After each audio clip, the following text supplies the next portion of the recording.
Summary of The Arrival of the Bee-Box by Sylvia Plath. About author. Sylvia Plath is regarded as one of the greatest American poet. Plath was born in Boston, in the year 1932, and her life took an abrupt change after the death of her father in 1940. Plath is known for her brutal works that revolve around the genres of death, mental illness and psychological diseases. Plath herself suffered from anxiety and depression most of her life and committed suicide at an early age of 30. Summary. The Arrival of the Bee-Box by Sylvia Plath can be read and understood on both the levels, literal as well as metaphorical. In the first stanza, the speaker describes the bee-box that has arrived. The box has been described as a clean wood box. It is almost too heavy to lift, and is square in its form. This imagery of a seemingly normal wooden bee-box turns dark in the next few lines. The speaker compares the box with a coffin, or a square baby. Both the images are horrifying. But she is fast in discarding these options, for coffins and death are associated with stillness, while the box is filled with bees making intimidating noises. In the second stanza, the metaphorical aspect is more prominent.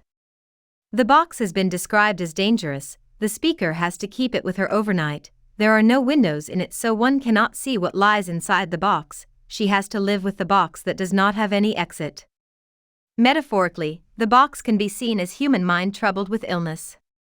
The author herself suffered from severe depression and anxiety, which makes the comparison of the mind with the box clearly understandable. Like the box, there is no exit from the mind and the troubling thoughts. There is no window to the mind. One can never see what lurks behind the darkness, and there is no escape from the mind either. In the third stanza, the speaker tries to look inside the box, but can only see darkness. The bees inside seem to be black, agitated and angrily clambering over one another. She compares this darkness to the situation of the Africans who were forced into slavery. Again, the poet here compares the inside of the box with the suffering human mind, where only dark thoughts lurk, leading to anger and frustration. The person suffering from depression is a slave to his own mind and thoughts. His situation is just like the Africans who were forced into slavery. There is no escape, just physical and mental degeneration and anger. In the next stanza, the speaker yearns to set the bees free, but is stuck in a dilemma as to how to accomplish the task. She admits that the unintelligible gibberish, the noise created by these bees, is most irritating of all. Metaphorically, the poet seems to be frustrated by the unwanted noises of her troubling thoughts and yearns to set her mind free somehow. The speaker makes an attempt to understand the noise, but it might as well be another language. She feels as if the bees are speaking Roman. She admits defeat, for she is not Caesar, and considers the fact that she has ordered a box full of maniacs. The speaker reassures herself that the box can be sent back. She does not need to feed the bees, they can die. After all, she is the owner, not them.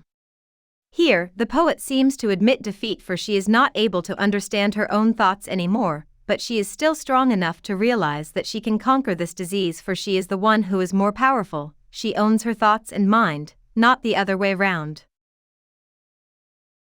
The speaker wonders how hungry the bees are. If she could set the bees free, if they could forget her, she can be saved from the bees by turning into a tree. The poet here portrays her wish to be set free from her thoughts, to be saved from her illness some way. The speaker contemplates freeing the bees again. She says that since she is not a source of honey, there is no reason for the bees to attack her. She will be safe in her beekeeper suit. The speaker says that the bees might ignore her completely. Plath, in the last stanza, questions the reason for her suffering and realizes that only death can rid her of her depression.